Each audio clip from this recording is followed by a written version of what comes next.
What's up with it, y'all? Yeah, True Life Stories. Yeah, we back. We back again.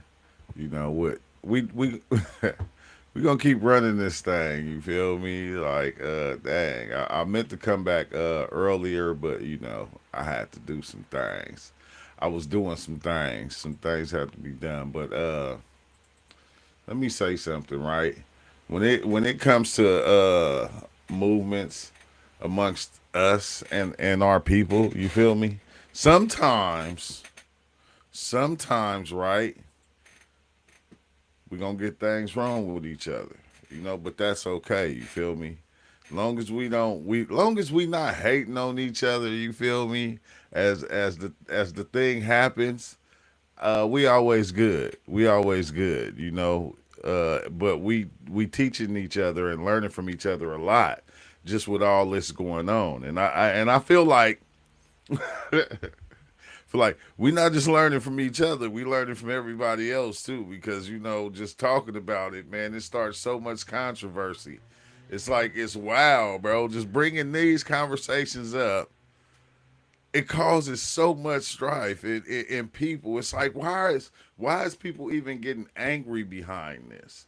It's like so it's like when they get angry and then FBA people get angry, it's like, it makes it seem like we wrong. And it's like we not. I said, damn, I was talking to my cousin today, right? Because he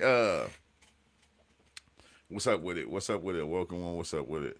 Alfonso. Yeah, when I was talking to my cousin about it, I said I can't wait. One day I'm gonna let him come on here and speak because he the one who turned me on to this thing and was telling me I need to check it out and I need to start talking about it because it's some real shit. I'm gonna let him come on and talk, and I'm telling you, he is disrespectful. He don't give a damn. He like, man, he disrespectful with it. You feel me? And like I can understand it, and like, coming from where he come from, it's like I understand why we be disrespectful at times. We be having to because we don't get the respect that we need. And then you got people like me that try to be respectful about the shit. And then you got people out there that be criticizing the whole thing. And it's like, bro, you feel me? They do it in a disrespectful manner though. You feel me? And it's like, a lot of things I don't bite into because, I done came a long way, bro. I don't have to prove who I am. You feel me? That's one thing that I found out. I said I don't have to prove who I am. You feel me? If I woke up tomorrow and I said, okay, I'm not FBA, I will still be FBA. If I woke up and said I am FBA, I still would be FBA. I was born here. My grandmother's grandmother's grandmother, my grandfather's grandfather's grandfather. So it wouldn't even matter what I said. I'm still gonna be that. So I be like, man, a lot of these things I used to not even talk about this shit because I didn't want to get into the controversy. I don't like controversy. You feel me? I feel like if you already know and I gotta tell you, I'm an idiot. I feel like an idiot because you know what's going on.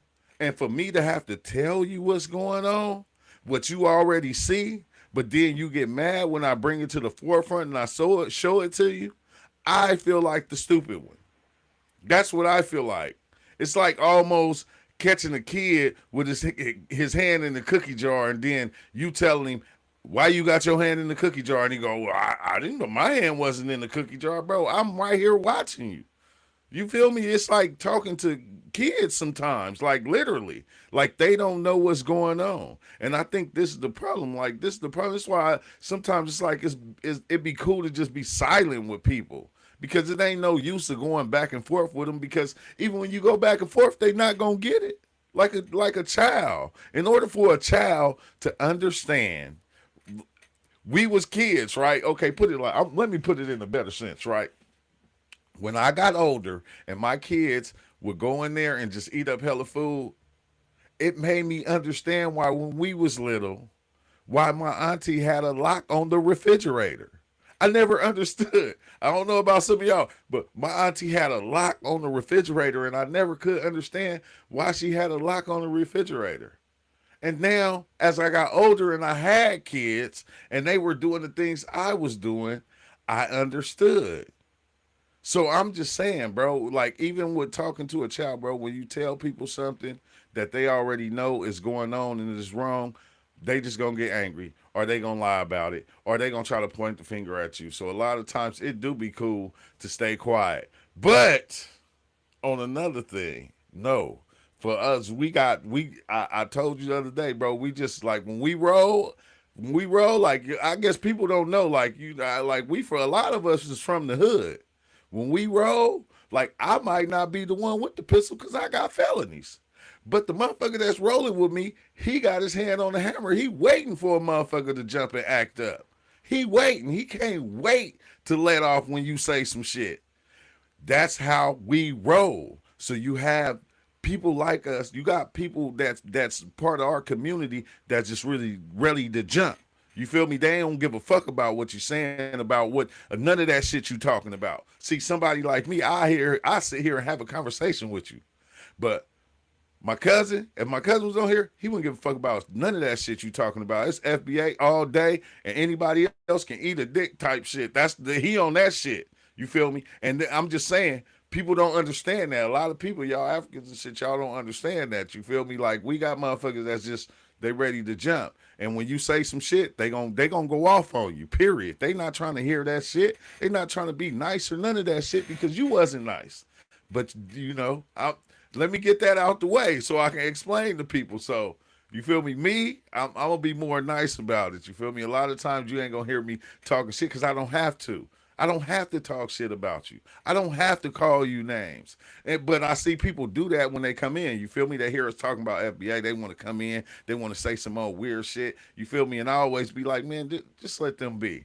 But everybody not going to let your ass be. You feel me? I'm telling you. Everybody not going to let you be. Somebody going to end up socking you in your mouth or it's going to be worse than that. So I'm just saying, when you out there spitting that shit and you think that it's cool to just be talking about us or making fun of us and spitting, man, it's motherfuckers gonna jump in your ass. That's all I'm saying. So be careful, because sometimes y'all be around the ones like me that won't say anything. Like we'll say something, but we won't jump on. We won't jump in you. You feel me? We won't jump all in your shit about the shit. So I'm just saying, be careful when you speaking on Black Americans. You feel me? Like that one girl did. There's certain females I know would have rushed her ass and you feel me and stomped her out. You feel me? That's just what it is. So, you know, and I'm not the one to I'm not the one to do all that, but I'm just saying, be careful, because we got ones that we roll with that don't get two fucks and they ready for whatever. So just be careful. So you calm down, soldiers. Calm down, soldiers. That's all I'm saying. But now let's get into the video. Like we about to get into the FBA conversations. You feel me? Like it or don't like it, I don't give a fuck. You feel me? We gonna keep this shit rolling because this shit, I love this shit. I hate to say it, but yeah. It's growing on everybody. That's all I can say. It's growing on everybody. Everybody's starting to pay attention. Everybody, like us, is starting to wake up and start to see what the fuck is going on. You feel me? How many people you got looking at your life compared to the likes that will show you right there? Taylor, watch, huh? I don't understand what you're saying, Alfonso. I don't even understand that. Let's see, I've been waiting on to ban the customs when they come, but I don't want to be super authoritative. Hey, no, Awoken One, no. When they come, look, I'm gonna tell you, right? We not even doing that no more. We don't have to do that with them. If you see somebody and they doing some weird shit, man, just kick them out, bro. We don't even gotta do the back and forth no more, because it's like this is a whole different ball game now. This ain't the spiritual psychedelic aspect of the channel. This is on some different level shit. So if they come in and they tripping, bro, kick their ass out, bro. You feel me? That's why I made you a moderator. I ain't gonna say nothing. You feel me? You have the power. You have the power. I gave you the same power that I got. You feel me? Period. So if you see it, just kick them out. Don't even conversate with them. It ain't even no use us going back and forth with them or none of that. Just boot them out. Just get them out of here. You feel me? Hopefully ICE will catch up with him. No, I ain't gonna say that. That was just a joke. I'm just saying, you feel me? You get that'll be fucked up though, huh? You come to live, you be like, oh, I'm saying all this shit and get booted out the live, and then ICE show up at your door, knocking on your door, like, yeah, we see you on that live. That'll be some funny shit, but I don't know. I'm just saying, shit happens. But let's go and get into the video, y'all. Before I keep talking, because I talk for hours. Let's go though. TikTok, this is for entertainment purposes only. You know what? I love how everybody is getting a taste of the medicine that they've been forcing us to take this whole entire time. Everybody is finally seeing how it feels to need support when you're being done wrong and no one is there to show the fuck up. Everybody sees what we've been going through this whole entire time. Shit just been happening to y'all left and right, left and right, left and right, left and right, left and right. And then y'all keep looking at us like, well, where's the copper colored people? Why no one is showing up for us? Bitch, we just giving y'all the same motherfucking medicine and the same treatment y'all gave us, which is we're not showing the fuck up, which is y'all won't see us no motherfucking where, which is y'all got this. Y'all can handle it. Y'all are strong. Y'all are superior, like y'all said. So y'all got it. Y'all don't need us. It is so fun. I love how y'all are getting a taste of your own medicine around this bitch. That's what I'm talking about. Motherfuckers is tripping the fuck out because it's no longer just us. Now you bitches are included in the shit, but y'all don't belong here. The shit that is happening to y'all is meant to fucking happen to y'all. Hey, this is what I'm saying. This is why they try to say, okay, you guys are just siding with the white people. It's like, fucking no, we not. What we saying is we our own people. That's it. You feel me? Y'all never had our backs on anything. Even when this shit started, bro, and the ICE shit started, y'all thought they was gonna be coming for us.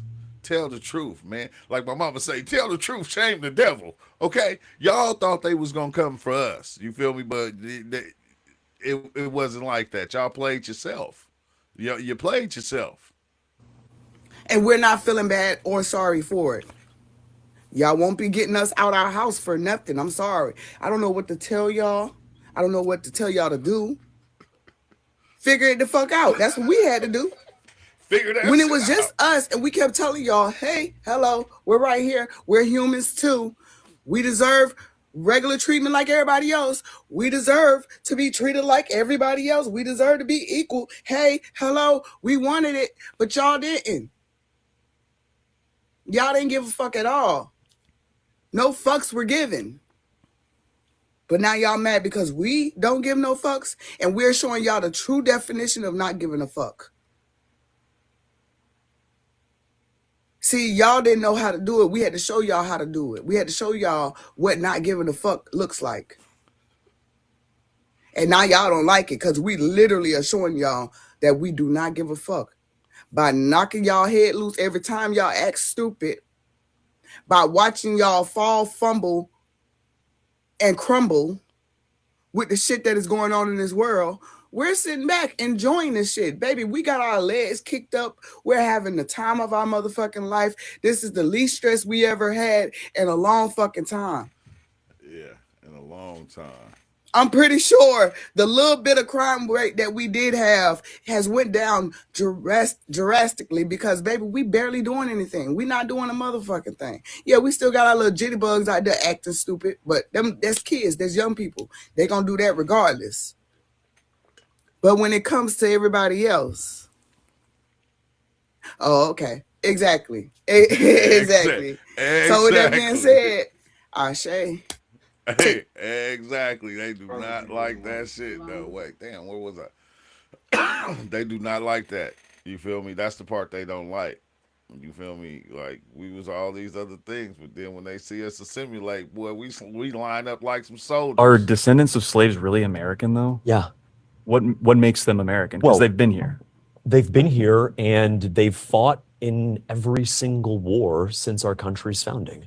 So yeah, I think people who shed blood, who fought for the soil of our land, regardless of the color of their skin, are more American than people who got here 2 years ago. Most of that blood has been white blood. Sure, that doesn't change the fact that the individual who lost their life or who sacrificed doesn't change that fact. I mean, proportionally, Black men are only 13% of the population. So yeah, I mean, most of it is going to be white blood, absolutely. But there are brave Black men in my state, in our state, who have gone to war, not just in the global war on terror, but in Korea, in Vietnam, World War I, World War II, the Civil War. And that's why I've been hearing a lot of, FBA saying the comment, like, my grandfather fought in World War One, my great grandfather fought in World War One, my grandfather fought in World War II. You feel me? Everybody's been saying that. Like, my father was in the military. My brother just, you feel me, retired from the military. He was a recruiter. My son was in the military. You feel me? Like, we've been fighting for this shit. Their contributions matter just as much. That's true, but predominantly that experience has been one reserved for people of European descent. And I think it's important for us to make that observation and not just count that out. Well, you can make the observation. It doesn't make it, it's an observation. It's empirically true, but look, if you're someone from Sweden or from South Africa, and you're white and you come here and you've been here for 2 years and you are on an H-1B visa, you are not more American than a Black American or a white American who's been here for 5 or 6 generations.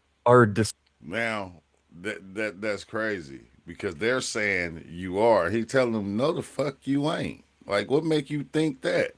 You can make that observation. You can say that, but it's not true. We're talking about different kind of things. But I remember he brought up delineation conversation with FBA. What year thereabouts do you think they were compensated? And what year? And how do you know that? In 2015, the House of Commons came in and they read a paper and said today, I think it was in June 2015, that the compensation to the slave owners have been completed. You can go and do your research. I'm not lying.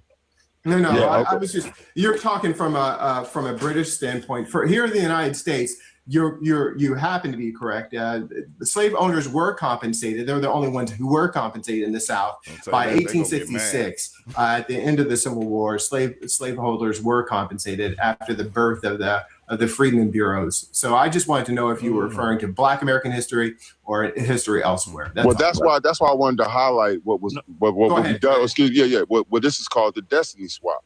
And so what we have is the diaspora is under.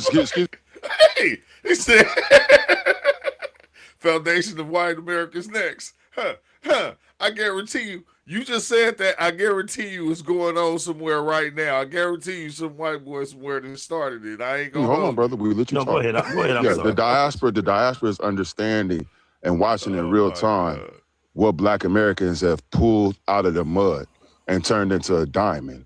And so instead of doing their own work, they'd rather be lazy and max themselves and try to merge our reparations or our fight and our American slavery with their atrocities when they have nothing to do with each other. That's called thievery. That's identity theft. That's a destiny swap. And so we got to call you out at every corner. Okay. Give me a minute. Now, give me a minute. I don't know if anyone knows about 1738 when the British was defeated by the Cimarrones, the AKA Maroons. Maroons where? There was Guyanan Maroons. There were Maroons everywhere. I did not use the word. The word was Cimarron, the Spaniard. Now, I'm saying this. We're talking about papers that have historical attachment to it. I'm not saying that the brothers over here in America have not fight that battle, but 1738 was very crucial because it's right after the abolition of slavery that our ancestors in the place called Jamaica, before it was called the Caribbean, was known as the Atlantis Basin. It's the Atlantis Island. We are going off of historical facts, and that's why I said, if we're going to ask for reparation, now we have to know who we're asking reparation. You said no, you have to know. Unless you're an American citizen. No, you have to know where yours is coming from. Let me ask you a question. Hold on. Do you know Marcus Garvey? Let me land. Come on, bro. You keep running. You don't want to have a conversation. Let me land. Hey, look. All you doing is bringing up history that it's not, that shit is not over here. It's not from here. That shit you saying is over there. Like, keep it over there. Go get it from over there. He's not gonna let you say it. Let me. I'm saying to you, my brother, if the British is the one who actually had the empire running. America was under British rule, was it? No, sir. We started in 1776. That's when America, what you call the corporation, was started. So we have common sense. We know how law works. We know how the Constitution works. So we're going by American law. And so that's what I'm trying to tell you. That's why I'm trying to ask you about Marcus Garvey, because if you know about it, you follow Marcus Garvey, all you got to do is sit back and ask, well, damn, why did Marcus Garvey go to America to get his movement started? The answer is obvious, and it's what you're trying to do right now. And so we're just saying that your reparations, unless you're a U.S. citizen, unless you're an FBA, it has nothing to do with our reparations. You have your own fight to fight. No, but hold on. Marcus Garvey have a legacy of 1738 before he came to America. Why did he come to America? That's why I asked you. That's why I wanted to get educated. Because Toussaint Louverture, who liberated Haiti, had to a dirty bookman who came from where Marcus Garvey came from. So yeah, but you're not telling me why he chose to come to America. He didn't. The only reason why our people were travelers long before the commercial entity of corporation came about. Now, the reason, you must look into the meaning of words. Certain words that we're using right now does not. I didn't say he fled to America. I said he chose to come to America. Yes. But you must look at the caliber of Marcus. When Marcus came to America, he met his brothers. And long before he came here, did you know that Martin Luther King was traveling to Jamaica long before Marcus came here? The American black man has traveled everywhere. We have that currency. That's what I was trying to tell you about the U.S. passport. We love each other, man. I'm telling you. Oh, come on, bro. Either we're going to educate or we can hug and love, but we can't do both at the same time. No. We're going to respect each other so we can show love to each other. Because listen to me, the same injustice that is reaching the FBA, all of us is going through it. And I hope you... For the love of fucking God. Hold on. You don't have no fucking God on this panel. We respect each other. You're going to have some interquest. You must read it just keeps giving me destiny swap, brother. I don't know. I would be willing to listen to and be educated on the reparations that you feel like you deserve from your homeland. Salute to Africa. Many countries in Africa have, they're doing the same thing, which I find it a little weird, but I'm willing to have the conversation. But you want to mince the two, and there is no mincing. Yeah. This is diamond currency you're dealing with, and you really don't have the bag to fuck with it. Just to keep it real. And we're all happy. Everyone's talking about FBAs as though we're all. And I'm not. I'm going to come to you. I am. 1 second. Just stand by. I am. Actually, let me give you 2 minutes now. I am. I'll give you 2 minutes to take it away, sir. Hey, I'm telling you, bro. Hey, you can't just say anything nowadays to these young people, bro. I'm telling you, they up on game. You feel me? Yeah, they be in their 20s. They be up on game. You just not gonna say anything, and they just gonna accept it. Bro, all that history shit you talking about, you're like, that shit ain't over here. This shit is over there. You feel me? And I don't know. We did. If you think about it though, back in the days, in the 80s, we did follow a lot of African stuff. You feel me? Before we knew that, before we knew. But we were like Marcus Garvey, and you feel me? And this was big shit to us. And then it's like, man, them niggas don't even like us. Ain't that about a bitch? Like, how the fuck? That's just crazy, blessed love, majesty. Can you hear me? Loud and clear. Yeah, Selassie, I love. Yeah, respect to the man them with up on the panel. Respect to the man that's taking too long. But no, that's real. It's like, that's what I just was saying in the beginning. I was like, it's time to just even stop giving them our energy. You feel me? Because even when this movement started, you feel me? They come out and they're basically saying, we can't, it's messing up our money. Oh, wait, hold on. We messing up your money? It ain't even your money. It's our money. It's our money. It should be fucked up on your side. But we're going to get to a point to where we just going to be spending with each other. Watch. It's getting to that point to where we just going to fuck with each other. And you feel me? If you down, you might be part of it. You feel me? Like, we let some people in, but everybody just ain't going to be able to get motherfucking Wiggy Smalls. Like, now let me stop. But before I even get into what I'm about to say, there has been discourse about FBA and anti-FBA and tether talk and shit like that. And I'm not going to get too deeply into that. But what I will do is talk about this motherfucking wig. Now, when it comes to this wig specifically, the only reason why I'm saying it is because she's anti-FBA, but this wig identifies as Black American. And I'm going to explain why it does, right? If you walked into a church and you saw a church mother walking into the kitchen with this same wig on, you would know the macaroni and potato salad about to be on point. This is one of those wigs, man. This is, matter of fact, if you had a ghost encounter and the ghost had this fucking wig on, you'd be like, you had to be a hell of a collard green cook in your past life. You had to be. That's what the wig tells me. Just read the wig. You can read the wig. He said, just read the wig. But yeah, they saying it out loud. That's the most disrespectful part. You feel me? That's what I was saying. Like they talk like we stupid or something. And it's like, okay, all right. Big like tea leaves, but you hate foundational Black Americans, and you have a foundational Black American wig. I guess it's even, you can even listen to music. You could listen to music through this wig. I could hear the music that would make this wig get off her head and walk around. You know what music would do that? Tina Turner.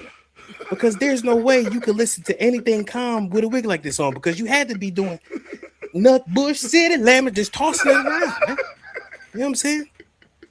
Respect your roots. You are foundational Black American because your wig identifies as Black American. Motherfucking Wiggy Smalls. Like, now let me stop.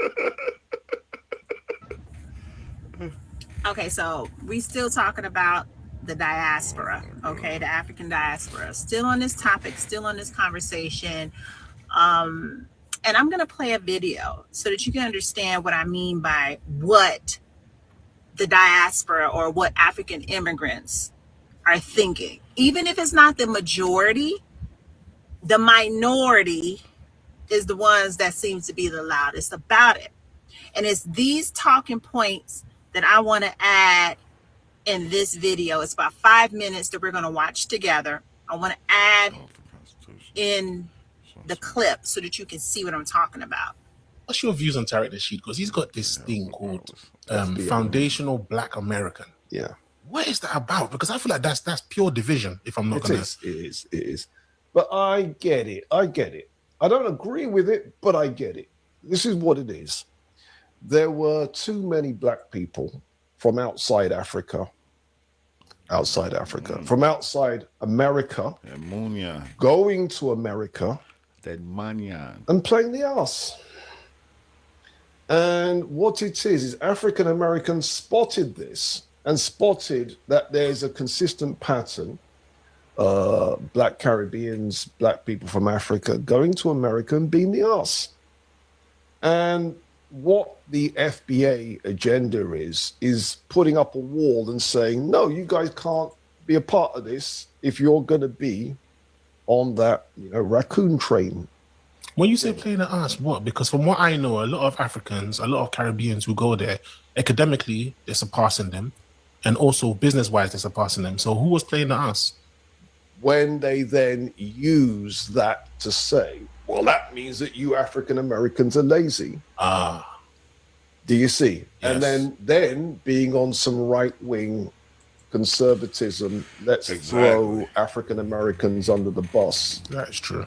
Let's pretend that Jim Crow didn't happen, redlining didn't happen, breaking up of African American business districts, breaking up of African American families. The COINTELPRO didn't happen. The Iran Contras and then moving drugs into the Black community didn't happen. Yeah. And there's a whole list of things continuing right up until now that the American government has done to African Americans. And so for those Black people recently arrived from outside America, you all didn't face any of that. So of course you're going to be doing better than African Americans. Yeah. But not all of them can be affected by this. There's always got to be certain people who rise above it, regardless of what the situation is. It's just the natural nature thing. Weeds grow through gardens, you name it. why do you think it is that a country like Jamaica or Africa, where they too have had their deprivations, had their colonialism, had their slavery, why do they go somewhere and tend to excel amongst people who also have gone through it? Because you're not comparing like with like, that's why. Okay. A lot of us think we are comparing like with like. You're not. Let me explain. Generally speaking, Caribbeans in America, not the ones in the Caribbean, but the ones in America, will represent the top 10%. I see. So if you're really going to compare like with like, you have to compare the top 10% of Caribbeans with the top 10% of African Americans. Okay. And when you compare the two, the African Americans are slaughtering us, bro. It's not even close. It's a massacre. Hey, he babbling, but he telling the truth. He's like, you feel me? Like, man, you know, if we compare them to us, like they slaughtering us. They way above us, like too high.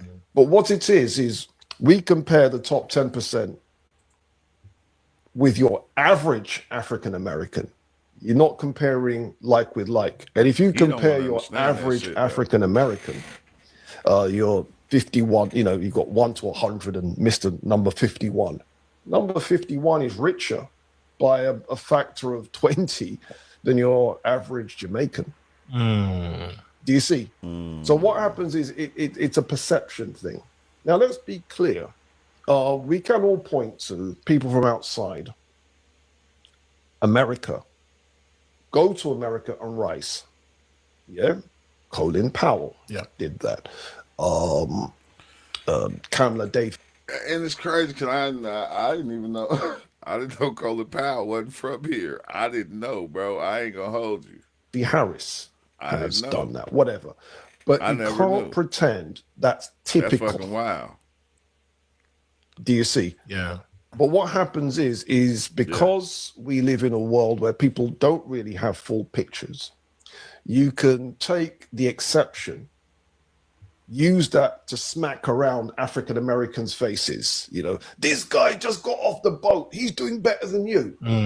Not realizing, but for my man to have got on the boat in the first place, he wasn't typical of the country that he was coming from. He was in the top echelons of that country. Do you see? Yeah. And the same is true also with people from Africa going to Black America. So if we're going to compare the top 10%, let's compare the top 10%. And when we do that, African Americans are slaughtering us. They're right. All right. So it's that kind of rhetoric is what we're talking about. That is what we're talking about. When you're talking like that about us, that's what I meant by you all believed the hype about us. You believed the propaganda about us. You fell into the trap that was set to divide us, POCs, that divides us. Okay? That's what I meant by you fell into that trap. Because to think that you all are the most educated, to think that. And then there are others who come in, and I may have reposted her video, the next chat we have on the diaspora. I'm going to post her video, where you all are comparing your top 10% to our bottom 10%. Oh my God, I got to get into that video next. Must get into that video next. But I could appreciate the conversation that was had in this particular video here that I just showed. I can appreciate that conversation because that is, you know, he made a lot of good, valid points. That's why we're delineating. That at least from what I understand, that's the smart reason to, you know, again, hey, not trying to speak for it, but I get it. This is what it is. Exactly. You know, when it comes to being a foundational Black American, there's something we really need to discuss since there's been legislation that's moved forward in California that delineates the foundational Black American from all other African descents and minority groups. And it's what does it mean to be a foundational Black American? And how we should hold one another accountable, right? Because I am a foundational Black American that derives from slave and slave masters. And I have no problem with that. And I've accepted the history of this country. But we have different groups that are within the foundational Black American category that consider themselves indigenous to this country. And when I make posts saying that I am the descendant of slaves, many of them will get into my comment section telling me that I am an original indigenous American. And they'll say that we are indigenous to this land and it was stolen from us. Now, as somebody who can prove that I am part indigenous to America, the Americas, I honestly don't want to go there with people about their lineage, because you may or may not be. But that is not the point or the discussion that we need to be having. Was it? Dang. Everybody's lineage is personal. It belongs to them and their family. Africa? So those who go around saying we are indigenous, it's not we. Please search your personal lineage and speak about yourself and not us as a whole. And then it's the disrespect of other groups. I understand the frustration, and at times listening to them, it makes you want to lash out because, I mean, we're only human, so I get it. But we also have to hold each other accountable in how far we take it, right? It's okay to blow off a little steam here and there, but to do it on a regular and consistent basis, that also kind of needs to be reined back if we want to get legislation passed, right? So, I mean, this is just me making an observation of the things that I've encountered. She's saying that in order to, you know, for us to be able to protect ourselves against, you know, being locked up for some shit. You feel me? In my comment section with different people who consider themselves foundational Black Americans. Yeah, we have to. And then there's also the political component. Because I think us, like, as Black Americans, FBAs, whatever you want to call us, we all have that one family member that we can go to that knows everything and probably have all the paperwork. Because I went to one of my older cousins and he had everything, and I was able to look it up and find, you know, and go back all the way to the 1800s. You feel me? And I think it was a little earlier than that, but it was like he had everything. And it's like, all you got to do, man, do your own research on yourself and your family. Like, it ain't hard to do. Like, you don't even got to, like, everybody want to do the 23andMe and all this stuff. No. Like, come on now, bro. When we pass our shit on to the next family member that passes it on to the next family member, and we keep passing the jewels on so that we know who we are, what we are. You feel me? They always try to say that, well, you don't even know what, you's a goddamn lie. I know who I am. I know where I came from. You feel me? Like, our shit been passed on and on and on and on and on and on to each family member, whoever was taking the ranks, you feel me, in order to school the rest of the family. It was passed on to them. And it keeps going like that, bro. If you, like, that's how we are. I don't know about other people, but that's how we are. Independent, some are Republicans, some are Democrats. When it comes to that, we still have to put that aside because, again, the common goal is delineation. away from different minority groups and for us to be respected as those who were foundational to America before the United States became a country, right? So our commonality is that we are all indigenous to the United States of America. The United States of America. And I want to tell those who are from the indigenous group or crowd that Native Americans didn't get that great of a deal. Blood quantum laws mean that eventually they will go extinct. And that is how their laws were written, to eventually take their land back away from them. So it's nothing more than a land designation. It's not anything to be overly proud of because it's federally recognized. When we all know so many tribes were wiped out during the dying age and then wiped out during. So, I mean, being a Native American is not like this. We go, oh, I'm Native American. And then saying the land part that you're going to, they took land and all this other stuff. It's like, it's a little much. And it has nothing to do with the delineation, right? So that's another discussion that would fall under reparations. And I think that first we must deal with the delineation of the group. And then we can have this discussion of stolen land and reparations and things like that. But first, the common goal should be to delineate. And we can't be going at each other if that's what we want to do to get to the conversation of reparations. So,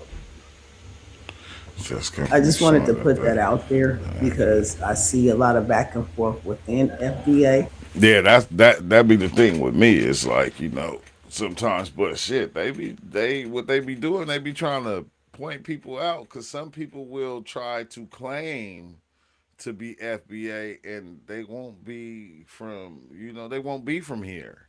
Like, they'll if it's some reparations given out, it's like, oh, I want some. You feel me? Now I gotta try to be what I ain't. You feel me? Even though my parents came from over there. Like that's why I say, let's see, all skin folk ain't kin folk. That's a good one. That's a good one. All skin folk ain't kin folk. The war between African Americans and other black people, here we go. It has to stop. I'm tired of it. It's making my head hurt. Like, we don't. Why are we going against each other? We're doing exactly what the CIA wants us to do. This is exactly what they want us to do.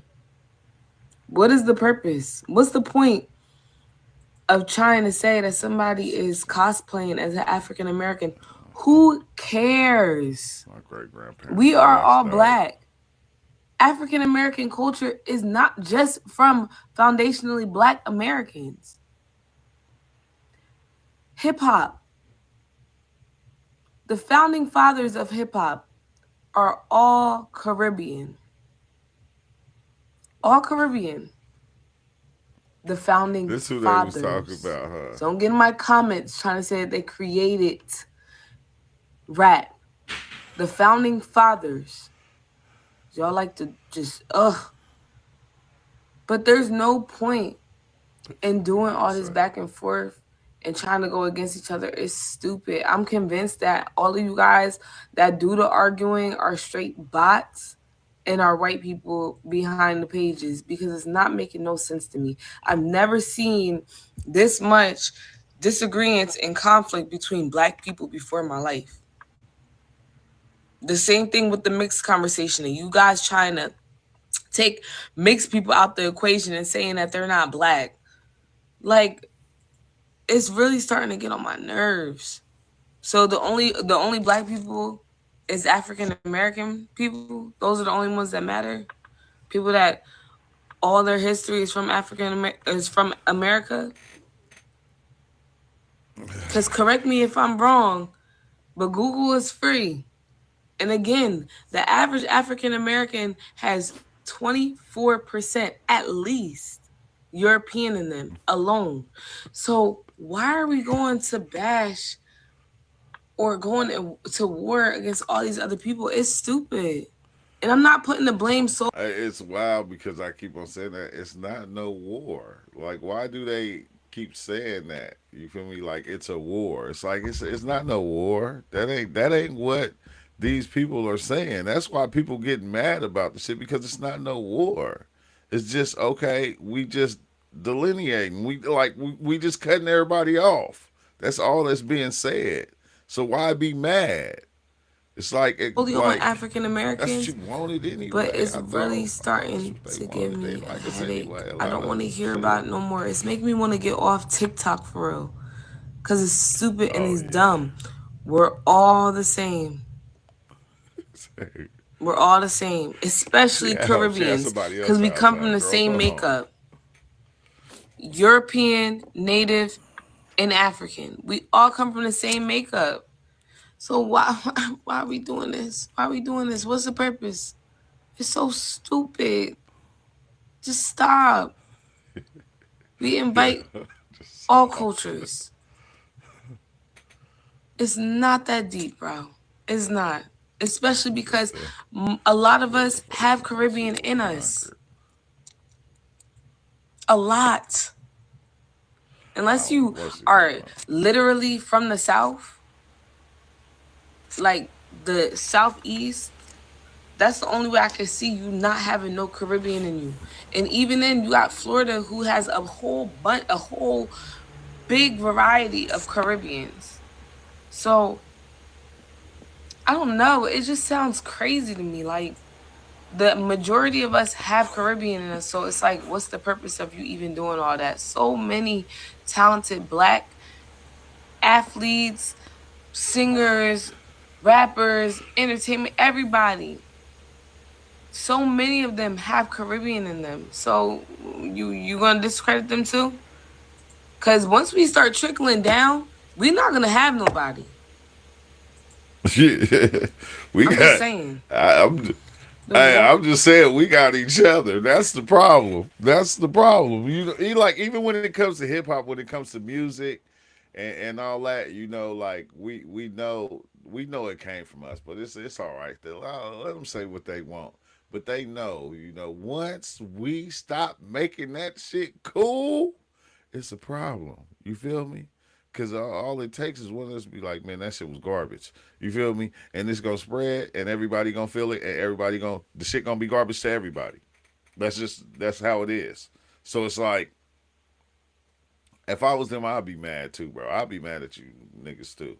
I ain't gonna hold you. I'd be mad because I'm like, that money ain't coming in no more. We ain't gonna get that money no more. You feel me? All that money, we ain't gonna, you feel me? Like, we used to fit in. Like, we used to fit in because we were, them saying this, because we was dressing like y'all. We was being like y'all. You feel me? Y'all was accepting us. But y'all wasn't saying y'all was fucking going behind our backs talking shit. You feel me? Y'all had different names and shit for us that y'all was using. You feel me? Now that shit coming out, it's like, nah, you okay. You can dress like us. You can talk like us, but you cannot be us. I don't give a fuck what you do. You can dress like us. You can talk like us. You can walk like us, but you will not be us. It's impossible.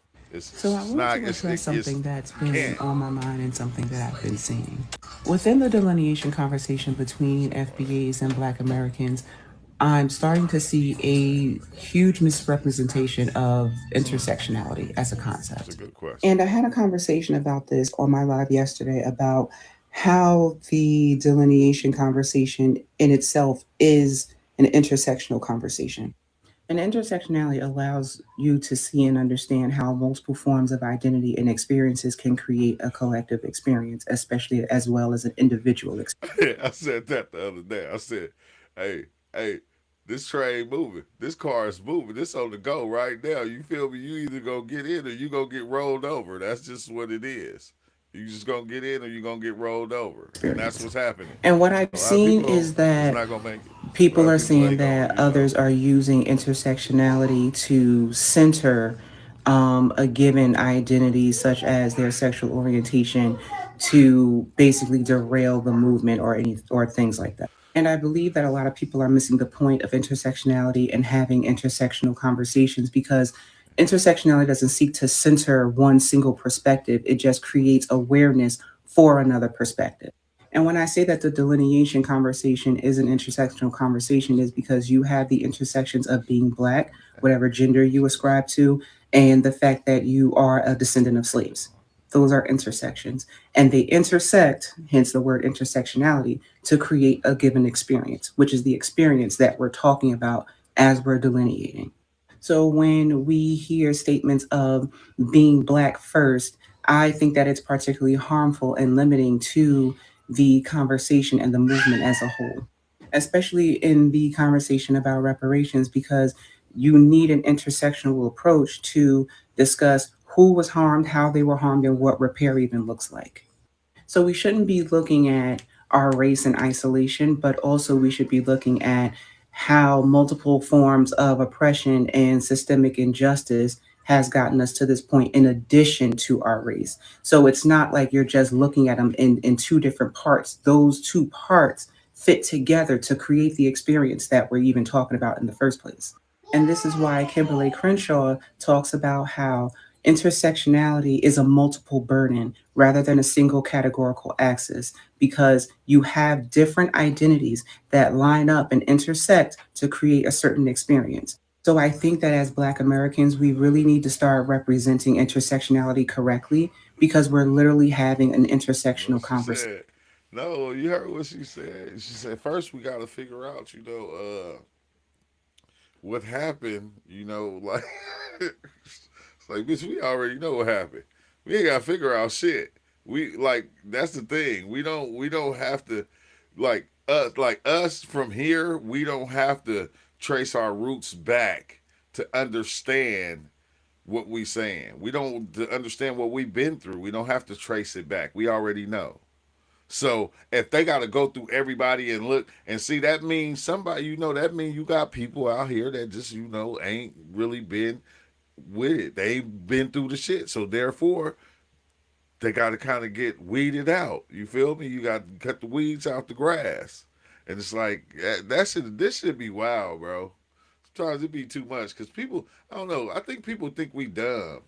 As Black Americans, I think people be thinking we stupid as fuck.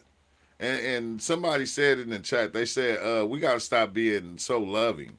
And I think that's what it is, because it ain't we dumb. We love everybody. We always been like that. Like you remember, like back in the days, like I was saying, when, you couldn't go to your white homie house sometimes or your Mexican homie house, but they could come to your house though. And when you let them in and you bring them in, our parents treated them like they was one of us. They didn't look at them like a color or anything like that.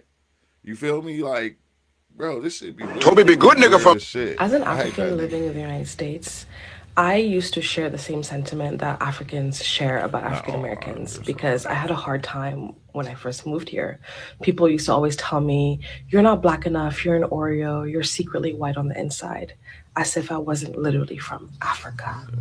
But I now understand, after living here for 8 years, that Black in the United States is a very specific criteria, and anything outside of that just doesn't fit.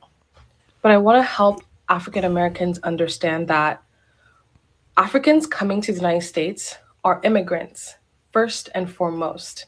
Then they are Nigerian or Senegalese or whatever country they're from. And then at some point, they are Black. But Africans don't put Black high up on their identity well, as much as African Americans do. And that is for... It's like, what's next? They take it by kindness for weakness. That's what it be. They take our kindness for weakness. And I think that's kind of fucked up, but that's what be happening, bro. They take our kindness for weakness. Legitimate reasons on both ends. And so when an African is coming to the United States, they're thinking to themselves, okay, I'm an immigrant here. I have to do my best for myself and my family back home. The sacrifices that took for me to get here were no light work. Okay, so I need to really align myself with what's going to make me successful in this country. And because it's the United States, it's the dominant culture, which is white American culture. And so Africans are going to instinctively ally themselves. Hey, look, I told you, boy. Hey, we got,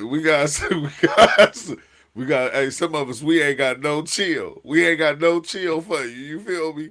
So I keep saying this. You feel me? Like I can't express it enough. You feel me? Look, I'm gonna be the nice motherfucker. You feel me? The homie with the pistol, he ain't nice. He waiting for you to say something so he can shoot shots at your ass.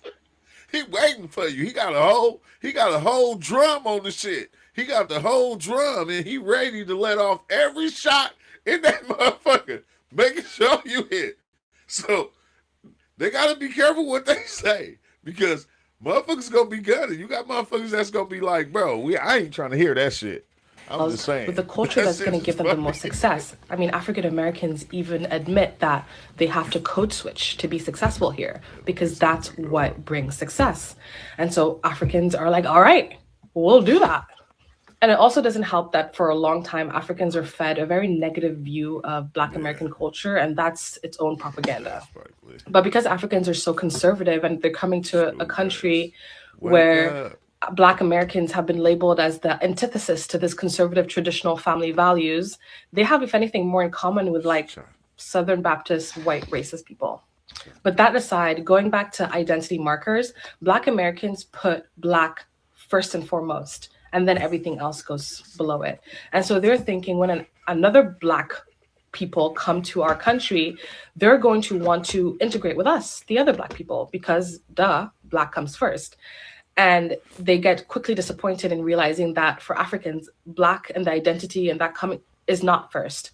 Their immigrant identity comes first, and then their country. And if anything, for us as Africans to feel like that's my brother, that's my brethren, or whatever, you have to come from the same tribe as us because we have so many Black people around. We don't automatically pre-select for Black, but Black Americans don't have so many Black people around, have had to defend and protect their culture amidst a dominant white culture. And so they already pre-select and are overprotective for Black. And so that's why I think at the core of it, there's like a deep misunderstanding because of not realizing that we put where we put our identity markers and what we. So she said the Africans, they don't have no unity amongst their tribes. Like it's wild, right?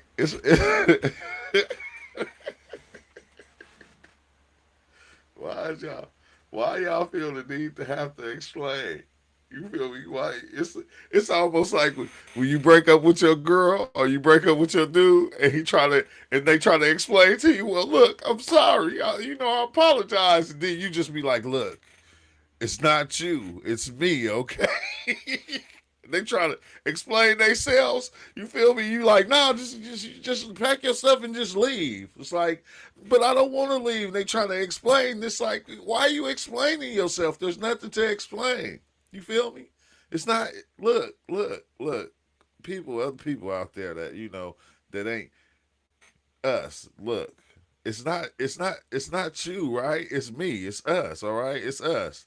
Just will be the problem. It's because it's just me. I don't want to do this no more. You feel me? I'm cool. I don't want to be with you no more. It's not you. It's me. You feel me? Just simple as that. We're skipping her. If you're a Black person posting videos on the internet, specifically about race-related stuff during this time, please be mindful that a lot of these people in the comment section are in fact bots and they are not real people. Let's do some research on the dead internet theory, okay?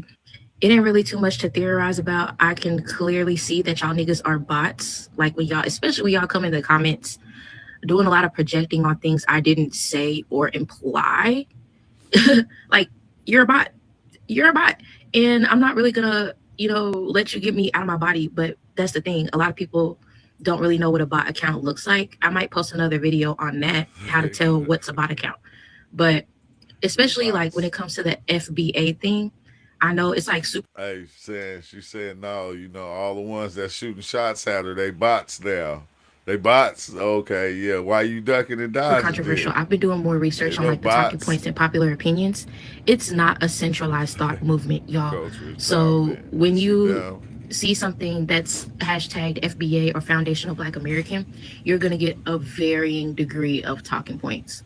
You're going to get Black Americans who downright, outright reject the fact that they have African heritage. You're going to have Black Americans who genuinely are Native American and Black, try to reclaim both sides. You're going to have people who are completely Native American or Aboriginal, but because they're brown, y'all don't take them seriously, right? No, not these there. Look, FBA all day. Who cares what a hater says? Girl, why are you calling us? We don't come unless you call.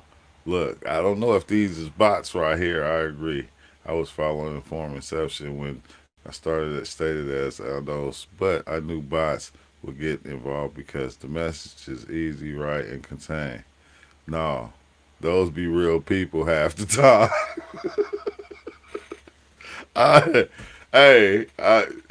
Yeah, I ain't saying there ain't no bots out there, but no, you just, some people just let off. All this is to say is that there is no monolith of what a Black American's genetic lineage is, and there's no monolith as to what we look like.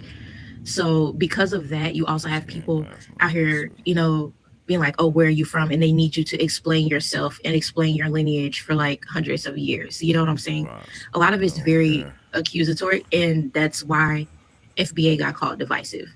And I'm not going to hate on that because it is a lot of divisive individuals, but it's a struggle for identifying who you are as an ethnic group. So it's like, I'm sympathetic to it to a degree. It is a lot of xenophobia up in here, and I don't like that. Y'all getting a little spooky. Yeah. Some of y'all. Some of y'all, because I know the phrase some of, it scares people, confuses people, and they can't conceptualize what some of means. Higher than 20% But I know, who was it? Deontay Kyle. He posted a podcast, I guess, going off about FBA, and he compared FBA to ICE.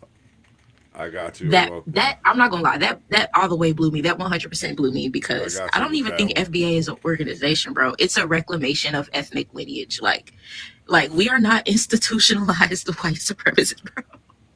You could never compare FBA to ICE. I just don't know. I don't know. I don't want to harp on it for too long, but that genuinely blew me. But I do understand and sympathize as to why he said that or what made him think that, because there is a lot of divisiveness here. First of all, we have to acknowledge that bots are overtaking the conversation. It's bot accounts that are at the forefront of a lot of this FBA shit that y'all are seeing online. Like, these are not real people commenting. These are not real people posting videos. A lot of these informational posts, when the username be XYZBA123411, like, that's not a real person, bro. That's AI. That's literally AI. So we have to be mindful that a lot of the things that you're seeing and interacting with, they are not from real humans at all. So it's easy to be like, oh, well, they're the feds, they're the FBI, they're the CIA. Like, I see why y'all say that, because there is someone pouring money into the bot farms and subscribe to prove you're not a bot. Insinuate things that weren't said. That is true. And I don't know what that's about, but I've come on the internet and I've talked about a range of things over my whole life, and it honestly doesn't matter. Hey, I know motherfuckers be online. Hey, these young people, I ain't gonna lie, bro, they be scaring the shit out of me. I see the nigga on the freeway doing 80, right? I'm on the side of him doing 82, right? Look, this how he is. He driving with his phone like this. Hey, watching TikTok. I'm talking about for like 15 minutes. He was smashing. I'm like, I said, yeah, man. I said, yeah, a motherfucker be driving, talking shit to your ass online. You feel me? Like, what's up, y'all? I wanted to get on here real quick and chime in on Adonis being over in Romania. If you guys don't know, Adonis is a live streamer who has gone to different countries. Currently he's in Romania. He's a real big advocate for Black Americans, or FBA. Matter of fact, he was one of the first people I actually seen using the terminology FBA and challenging the mindset on why people think about us the way they think about us, right? Believe the things about us that they believe about us. especially the you have no culture conversation. He was like one of the front runners, if not the front runner for those conversations. Adonis, so he's in wow. Romania, and he had a live stream up, and a Caucasian male approached him and was being very rude and talking about, basically puffing up at him, talking about how he check it out. Don't know how it works over here or whatever. And, Adonis ain't no punk. He said, hey, get out my face. Eventually there was a squabble because the guy pushed him and spat on him, called him the N-word, and Adonis punched him. He was flat. He was flatlined. I don't know. He might have left and came back into this realm. I don't know. But Romanian media gave the impression that, we're letting Adonis go, but they put him on house arrest, y'all. And so I want to make it very, very clear. These people, they're all connected, interconnected, to a point where we don't even see the hand that's moving the pieces on the chessboard. Yeah, Trump said that. He said he will give all blacks reparations if they just don't talk about the Epstein files because they got a lot of power. Don't tell nobody I told to me, y'all, okay? This is retaliation for him popularizing and bringing light to the fact that we are not from Africa. Massa, right? Never had a massa. We can trace our lineage back so many generations where so far that the word Africa wasn't even a thing. As far back as we can go, it's further than the word Africa, right?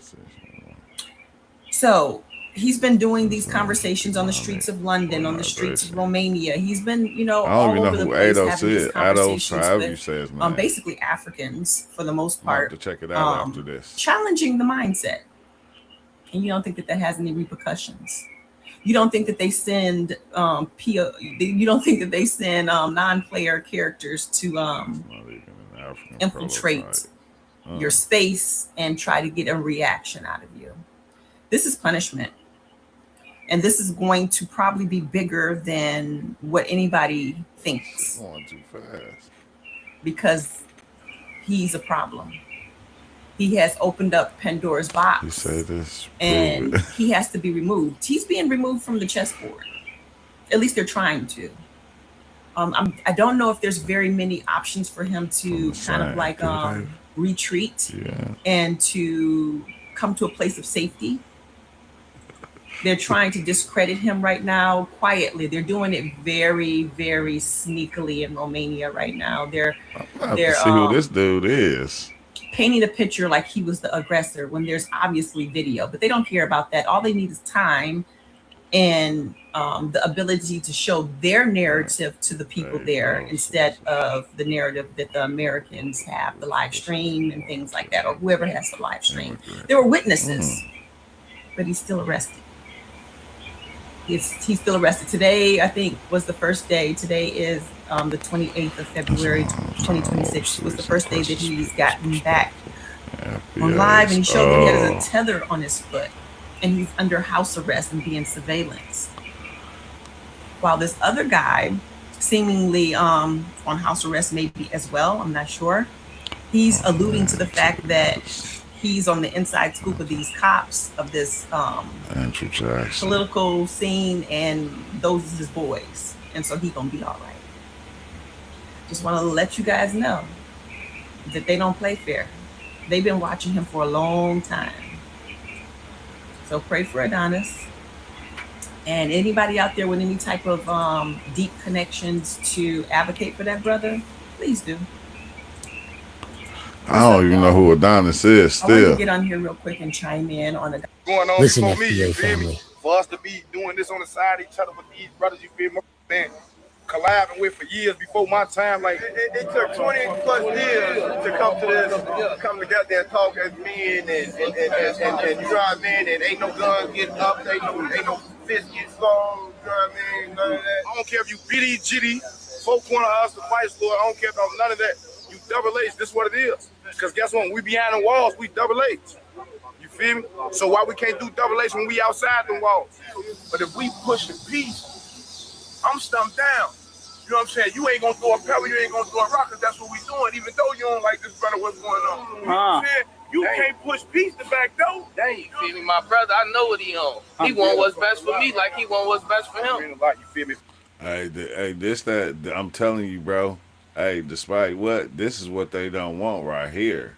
Like when like our riders, like the gangs and shit start coming together and going, oh no, we putting that shit down. You feel me? We all coming together. We doing this right here. That shit they don't want, because these the ones they scared of. They don't want this. He say something, this is what it is. What they don't I say want. something, that's what it is. You feel me? Like, that's what it is. It ain't even really about us at this point. You know what I'm saying? It's about them. It's about the ones that come, about the generation stumped down none of us. You gotta tell yourself, if you see this in 10 years, young guy. For him to be able to walk in the trenches with no problem. No problem at all. No What's problem. the biggest similarity between where y'all grew up at? I mean, we project No baby. problems, bro. Real recognize real, man. It's all about respect. You know, I respect them like they respect me, you know. What's the biggest lie that you was told growing up, but now you know the truth about? You know what? The streets don't love nobody. I got my son with me right here with no family. Yes, sir. Let's be show him a better direction, show him a better way, so he can be able to They go don't want us to anywhere he talk wants about without that. looking over his shoulder. Like, man, pushing peace, man. This shit about saving lives. You feel me? Most of the brothers dead, man, wouldn't be dead if we knew how to talk to each other. Keep being shorty the wrong way, you supposed to be teaching the right way. You're supposed to be a father, even though you're not their father, you're supposed to be a father to them and show them the right way. We beef with each other for so many years and so much blood spilling, and then shit, it was like we turned on each other and started eating each other once upon a time. And look, if we can do it, you can do it, man. You feel me? Pride. It feel good to walk from Ash in the West with no problem. They got a whole bossy piggyback ride for the kids, man. That's what it's about. It's about the shorties. And we can sit back and watch like the kids right here playing.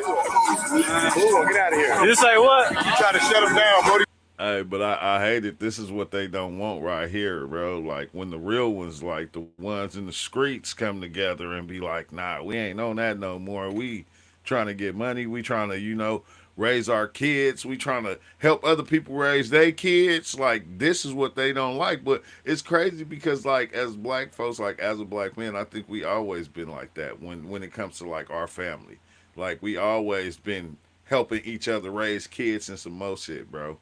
Blocked in with all type of aldermen and everything. We all we got. Big unity. We all we got. Big unity. We all we.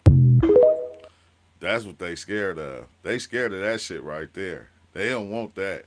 They said, hold on, y'all need to send some more guns out there. I don't know what's going on, but that's the shit they scared of. And this is, I'm going to tell you, right? Like, a lot of people might not agree with the FBA movement. They can call, put it some government shit and all this shit. You can put whatever you want on it. The only thing that I see, that I understand is bringing us together as a people. And if it can stop that shit right there, bro, it can, man, come on now. How would it not be good for us? If it can stop that right there, why would anybody have a problem with it? That's why they got a problem with it, because us that make up this whole FBA thing, they don't want us to come together. They don't want us to be as one and be our own group. It's trippy, right? Because I was in prison. Look, I was in prison when the Bulldogs and the Sardinio and the Bulldogs and the Norte split up. I was in prison when the shit started. I was there. The Bulldogs split up from the Norteños because they felt like the Norteños was, sending them on all hits, had them doing most of the work and all that different stuff, right? You feel me? So once the Bulldogs got big enough and they got strong enough, they became their own group. Like, how, like, I ain't gonna lie, they took a lot, man. A lot of them got knocked off in prison. While I was in prison, bro, a lot of them got knocked off for the split. But now, they their own group.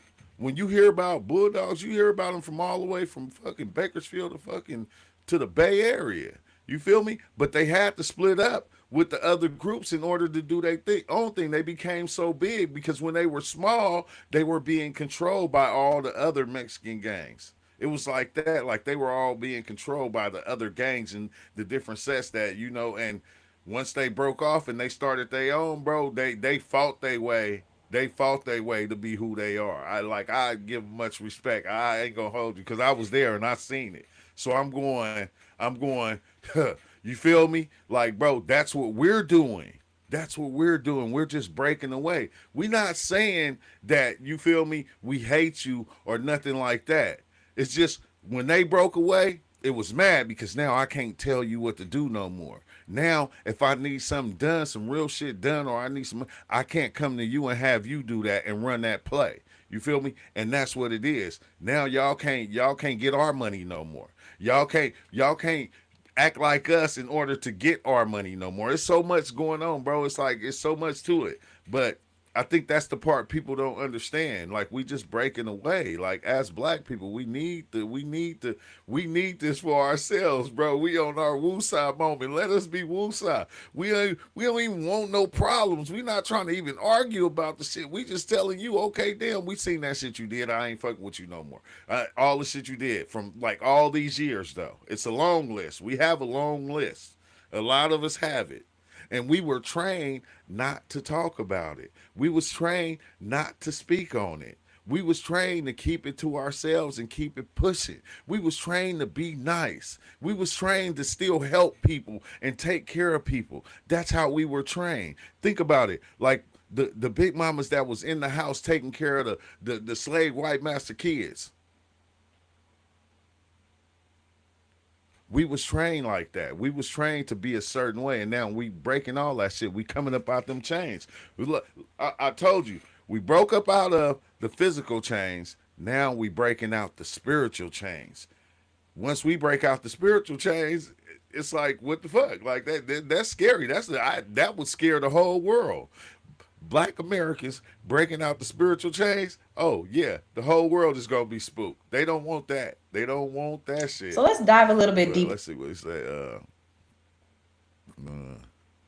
Yeah, kick them out if we don't know the answers to people's questions or if they outsmart us. Yeah. Some people just into this FBA conversation. Push them out when I say FBA, I mean functional behavior assessment. In order for an FBA to be done properly, there has to be. Oh, it's a whole different video. Who's a foundational Black American? Sulani. Sulani, right? Because I don't like saying Black. I hate African American. I hate that term. Okay. I'd rather be called Sulani. Sulani. Yeah. Okay. I don't want to just be the only one in the color. You can't see me? Oh no, you can't. You can't see me. You want to be out of it? No, not out of it, but like I'm not contributing to the conversation right now, so okay. I don't want to be. I'm here. I am contributing. I am an immigrant, but all right. No. I'm an immigrant, but yeah, but like we're all anxiety. We don't show you attention. Hey, I told you, bro. I told you it's like trying to break up with a female or break up with a dude, and you be like, "Look, it's not you, it's me," and then they be trying to explain themselves, like, "But you feel me? Like, no, just I mean, for one, I did buy you that car. It is in my name. I just don't want to be with you no more. So I would like the keys back. You just got to go get your own car. You feel me? Because, like you was saying, you feel me? Like, you was already doing good before you met me and all that type of shit. And, so, yeah, just give me my keys back. And then, we could just be friends. Like, we ain't even got to be friends. But I'm just saying. Like Sulani, right? Yeah. How do they feel about people who are first generation of like an immigrant family? They're born and raised here, but they are immersed and cosplay, quote unquote, Sulani culture. Well, as 100% Sulani, feel me? I feel like y'all aren't tethers. I feel like it's just like it's just like if I was born in China, I wouldn't be a tether because I'm just immersed in their culture. Just what's gonna happen naturally. I'm producing my environment. Y'all are producing our environment. Like I don't think y'all. I wouldn't call y'all tethers. I think y'all just feel me embracing the culture. That's crazy. Like we also came here as well. Not as recently, but we also were not from here. So.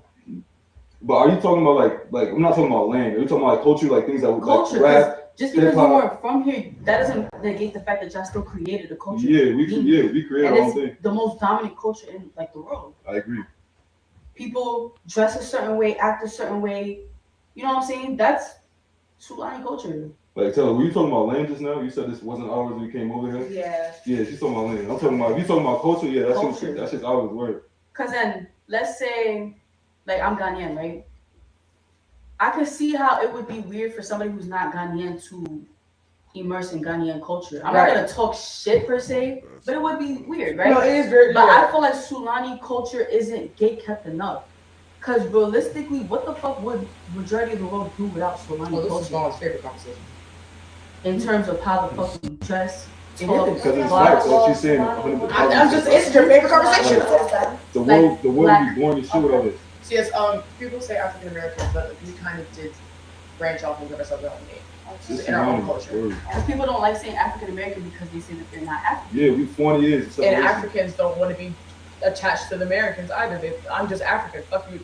You know, but there's a lot of FBAs who say that we're tethers. FBAs. But Can I actually watch it? Got it. Because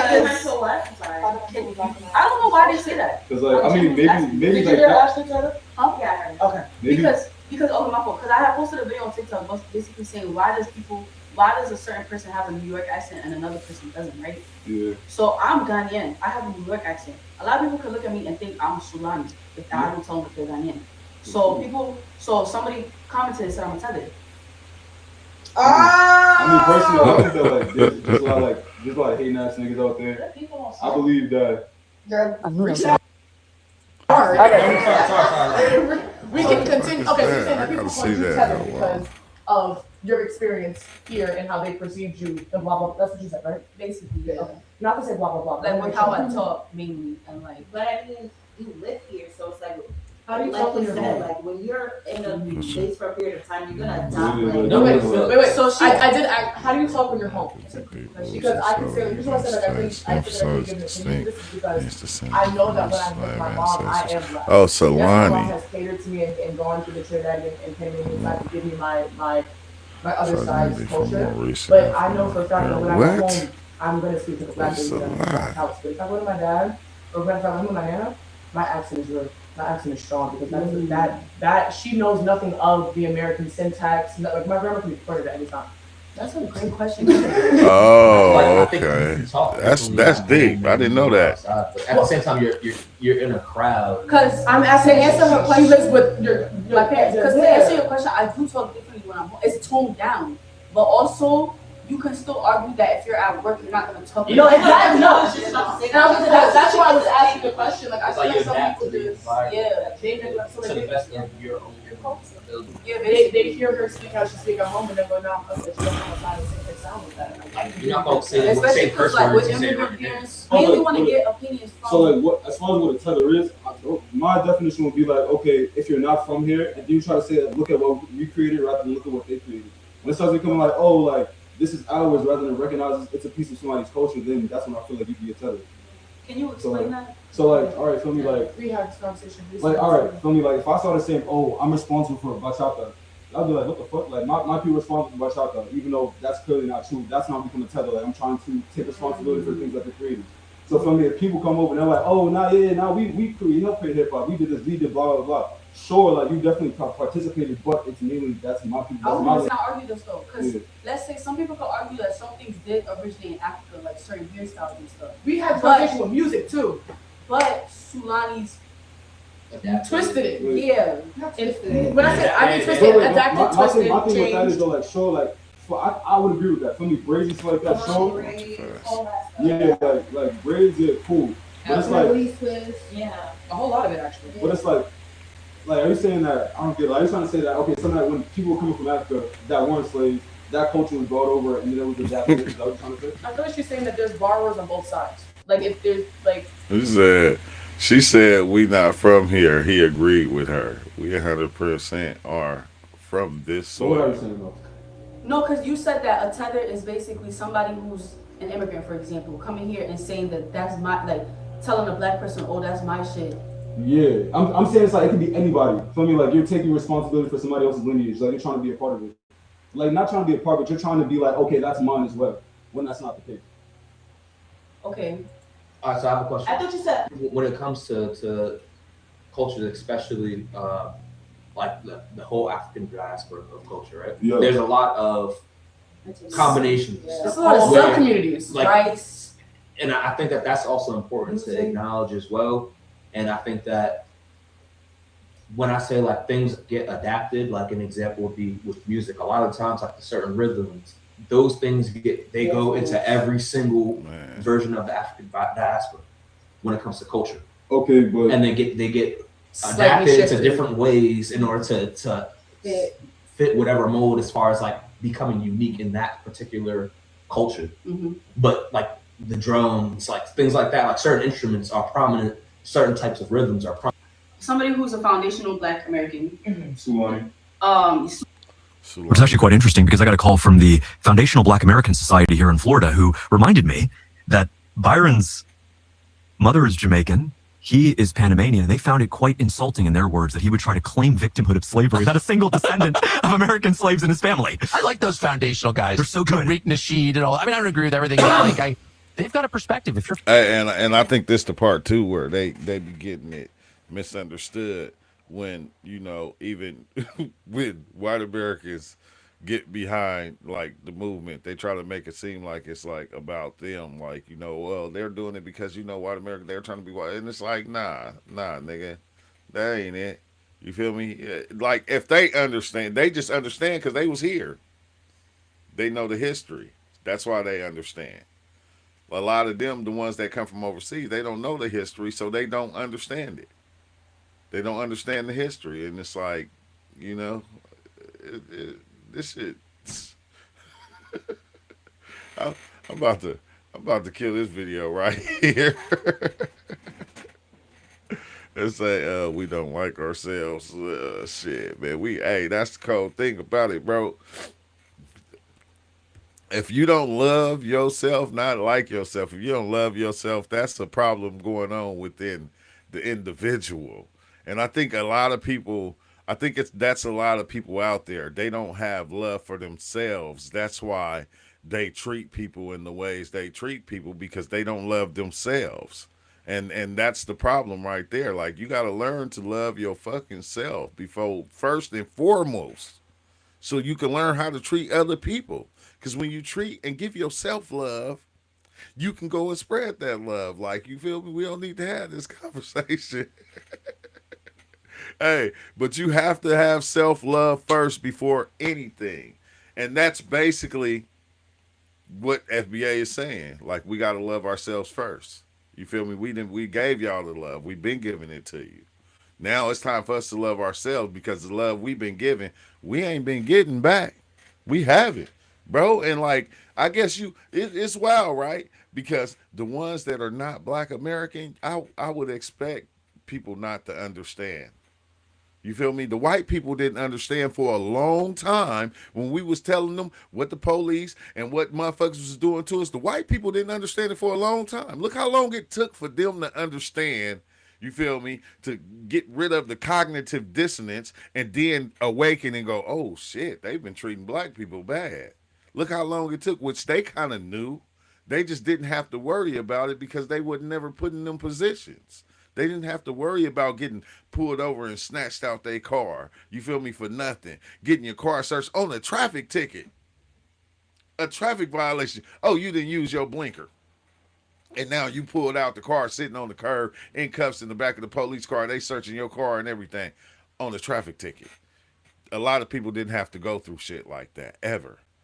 But when we were saying certain things, you feel me? Like, because even when I was like living in Compton, when I was living in LA, that shit was hella bad, bro. Like, police pull you over, they'll drop your ass off in somebody else's hood that they know you funking with, just so you can get your ass killed. You feel me? It's a lot of shit happened that people just don't understand. They didn't understand, you know, because we don't have it. Like, now we have the internet, we have social media, we recording everything. Back then when shit happened, bro, we didn't have all this. It was word of mouth. And then when you watch the news, remember, everybody used to be focused on the news. Like right now, I know y'all got parents that say, did you watch the news? And it's like, I don't even watch the news. My mama hit me with that every day. Like, I was watching the news this morning and this, and this happened. You got to watch the news. You need to pay attention to the news. The news been misleading us for so long, bro, for the longest. They've been even misrepresenting us for a long time. But now that things are changing, like we starting to love ourselves. Cause like think like bro, if you get like, okay, let me say it like this so you really understand what I'm saying. We had to talk about this the other day when we said when you went to the store and you got Barbie dolls, they were white dolls. Remember, it was little kids that were coming up, little black kids. They didn't want to be black. They wanted to be white. You feel me? They wanted to be white because they knew how it was to be black. Like they made us not like ourselves for a long time. We were still dope as shit though. Don't get me wrong, but they made us not love ourselves to where we did try to get into their groups, get into their organizations, make music with them, and do all the shit. Now we see, oh, we going, damn, wait, what the fuck, man? For a long time, bro, we ain't been loving ourselves. We've been kind of hating ourselves. So us hating ourselves, me hating myself, it make me go out and hate other ones that look like me. You feel me? And now we going, damn, wait, hold on, what the fuck? Like my shit nappy. I love them. I walk around with my shit nappy. I said, you look at the NBA? I said, them niggas ain't combing their hair no more. Just don't give a fuck no more. Nigga, we like nappy, because this is us. You feel me? Like a motherfucker tell you your hair nappy. You remember that when we was little and shit? Like I see the Haitians talking about, yeah, the black kids, they used to pick on us. Bitch, they picked on me too. What the fuck is you talking about? We all got picked on when we was little. That's a part of being little. That's a part of kids just do shit. Well, they picked on us. They jumped us. You know how many fights I was in fucking junior high school, in elementary school, all the way up, bro, since I first stepped out that door. But I'm saying, now we loving ourselves, bro. We loving ourselves in a way that's just like, because this is the thing, right? They told us our shit was ugly. Remember the big lips? All the shit. The nappy hair. You feel me? Then they started doing their hair like ours. Then they start doing their lips like ours, you feel me? Then full lips became a thing. But before then, they was telling us big lips was ugly. You feel me? Y'all look like monkeys when they really we already know what the chimpanzees look like, but that's neither here nor there. We don't need to get into that. I'm just saying the things that they did to make us hate ourselves. And now we love ourselves. And now we realize we love ourselves. We're coming together and we're starting to love each other. And I think that's the thing that's going to fuck everything up. Happy to be nappy. I'm telling you, bro. Happy to be nappy. I say, I'll be loving when I go watch the NBA and see motherfuckers not comb their hair. They should be out there nappy looking wild in the motherfucker. I said, now that's a nigga right there. That's black hair right there. That's how it's supposed to be. No, we start wanting to straighten it. You feel me? Want to do all the shit. No, when we wear braids and all that shit, that's us, bro. You feel me? That shit is us. This is how my shit grow. Like, you feel me? Like, I wish a motherfucker would tell me you need to comb your hair. Bitch, this is how my shit grow. Think about that, right? That motherfuckers used to tell you your shit was nappy and tell you to comb your hair, right? You couldn't walk around with your shit like that. Remember when white people started doing the crazy look? I just woke up in the morning shit with their hair? And it was cool, and they made it a whole thing to where, you know, they just spike their shit. You feel me? Like, you don't understand what we went through as black people. As motherfuckers do not understand. And it's like, I shouldn't even have to tell you. You feel me? Shit we did, they made it not cool, and they took it and did it themselves and made it cool. You feel me? But we started the shit. We started it, and they took it and made, and you know, they told us, no, there ain't nothing good about that. And then but when they did it, it was okay. Now, what the thing, I forgot what they call it when you wake up in the morning and you got bad head. You feel me? Like that. They just start wearing the hair any kind of way. You feel me? But I wear my shit like this. Motherfucker tell me my shit nappy. Bitch, shut up. No, my shit ain't. This how my shit grow. And yeah, okay, it is nappy. You feel me? I like it like that. This is how it grow. And like, I used to be self-conscious about that shit. People don't understand how that shit take a toll on you. So even coming up, you remember, like, we used to do certain things so our hair didn't look like that. We used to get S curls. You feel me? Like, remember when Blueface went to jail? And Blueface had the curly hair and shit? After about... Because, you know, when you go to jail, you can have that curly shit, but ain't no activator in jail. That shit came back. He came out, that shit was looking like this. You feel me? I'm just saying. There's a lot that we went through. There's a lot that we went through, and I don't expect them to understand. because the things that they were showed was not what we went through. It was some other shit to make them see us in a different light. But still, though, you feel me? That shit is crazy, bro. We went through a whole lot of shit, and it fucked up our mental. That's what people don't understand. That's why I be saying this shit is like more spiritual than anything, because that shit fucked up our mental in the way we look at ourselves as we was coming up. Like, I hate to be keeping it real, right? This is why all my baby mamas is light skinned, okay? Me acknowledging that I was the only dark skinned one in my family tree amongst my mom's kids. Everybody was light skinned. I was the darkest one. So all my kids' mamas were light skinned so I can have light skinned kids. White kids. You feel me? And this motherfucker, for a minute, he thought he was white. You is not white, okay? You're black, but you're not white. But Look, you go here and you flip it to the brighter side. see, but this is why a lot of people don't understand. A lot of this shit fucked up our mental in the way we live, in the way we look at reality, in the way we walk, the way we talk. It fucked us up bad. And that's why people be talking about reparations, because people don't understand that shit. That shit mentally fucked a lot of us up. Feel me? I'm glad I'm still straight though. I still got my cap on good and shit. You feel me? But it fucked a lot of us up. Hold on, I'm almost done. I'll be right back. Uh-huh. Man, you ain't for man, boy. If you don't go, take something, find something, and you can get the vacuum. Well, you gotta hold on, cause you wait till I get done. Close my door. If you walk in here in my room again, it's gonna be problem. This after 10. You're supposed to have been in the bed anyway. It's 10:30. You're supposed to be in the bed. Come on now. But let's see. In LA, they just wanted us to integrate so they could destroy us. Man, yeah, that's crazy. You got something that's like that though. He said your kid looks white.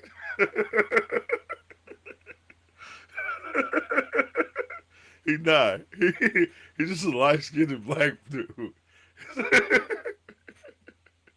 You go on the videos. You go. I hate that shit, bro. Hey, I remember when I first started doing lives, right? When I first started doing lives, my girl, she handed me the blunt. When I used to smoke a lot, she handed me the blunt, and the motherfucker in the comments said, I knew his girl was white. I had a feeling he just was with a white girl. I was like, what the fuck? What the fuck they got to do with anything? But I understand though.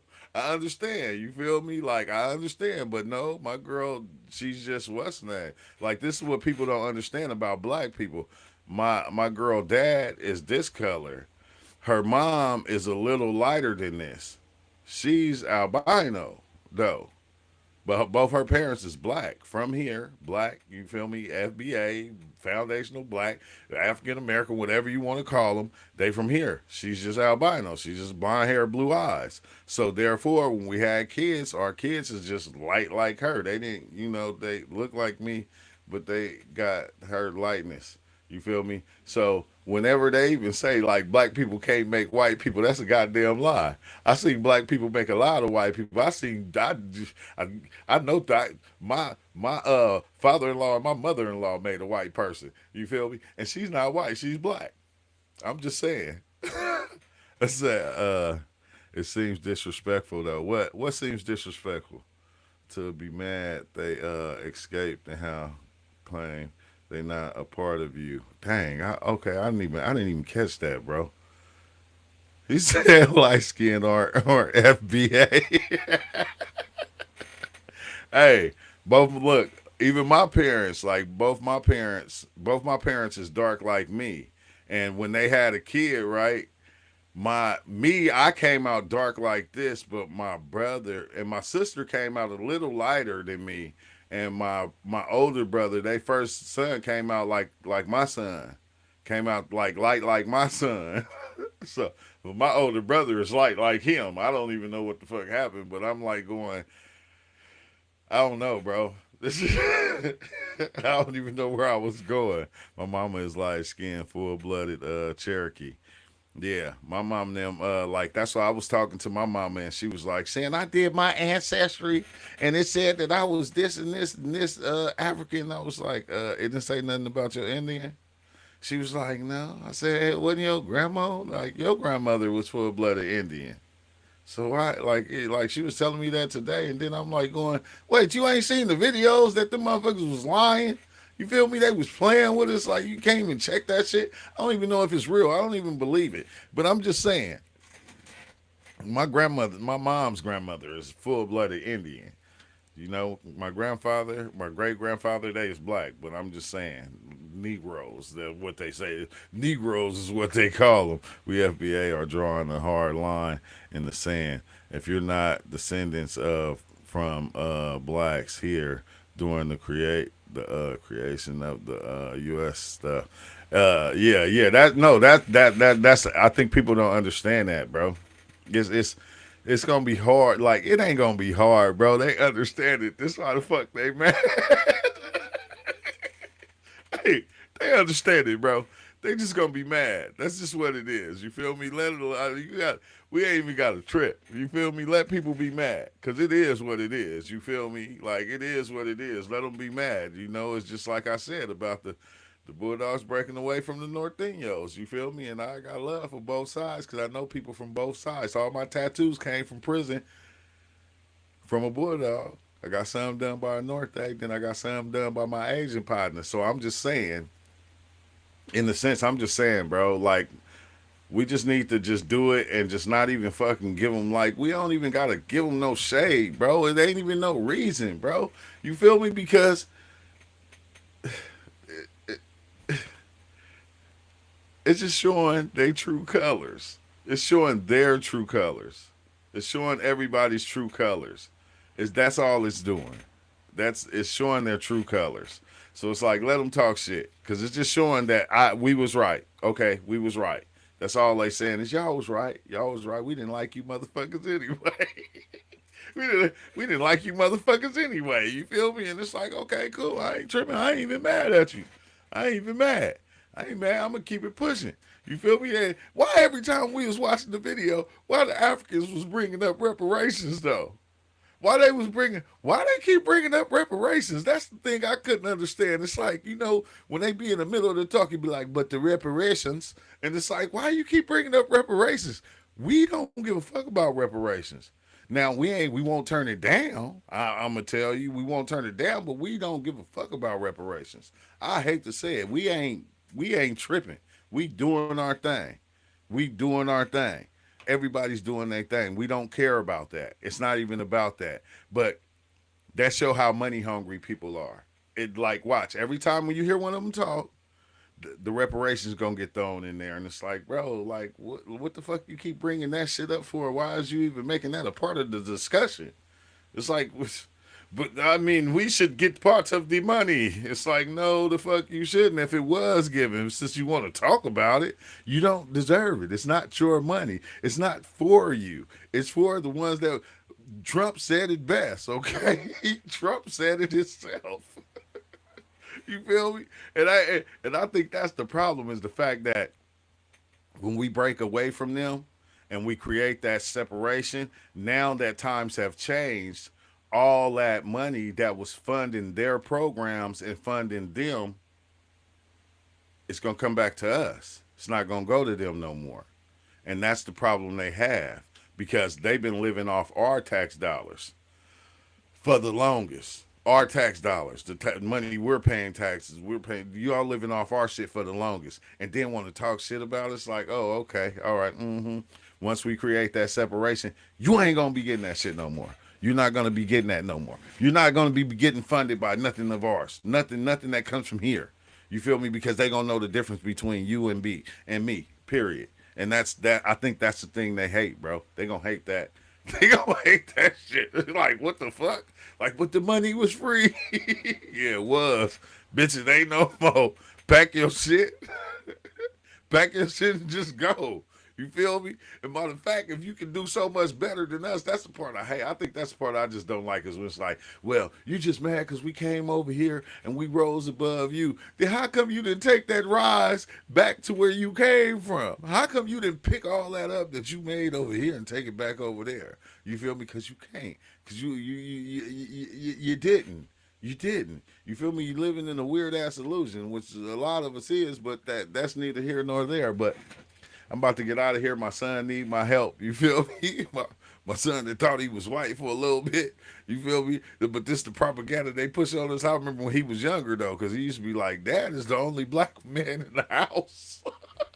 Like, wait, what the fuck? Where you get that shit from? To my everybody else, we all white. You're black, and it's like, bro, skin. Man, I will slap the shit out your ass. Don't be playing with me. You my son and shit. But let me school you. No, you're not white, okay? You're a light-skinned black man. That's what you are, all right? But mom is white. No, your mom is a fucking albino. That is different. You ain't never seen an albino alligator? Look at this albino snake. You got to start showing them pictures and shit. Look at this albino anaconda. Look at this albino alligator. Look, this is an albino crocodile right here. You see, this motherfucker is pure white, but you know it's still a crocodile. I'm just saying. But on that note, y'all, man, y'all have a good one, bro. I hope y'all have a good night, bro. And let's not even trip off the shit. It's not trip. You feel me? Stand back. Stand back. I always say that. It's kind of weird, right? You gotta let me make sure ain't nobody watching. Cause I always, hey man, stand down. Hey, don't trip. Don't be tripping off the shit. But then, you know, if you got that thing though, man, you gotta blow that motherfucker. Motherfucker gotta get out of line, man. You gotta let off. Don't fuck that shit. Yeah, hey, we gotta protect our own. I'm just saying, you know, that's just how it is. You feel me? We got to gotta let that thing go. That's what you got it for, okay? We didn't have you hold it for nothing.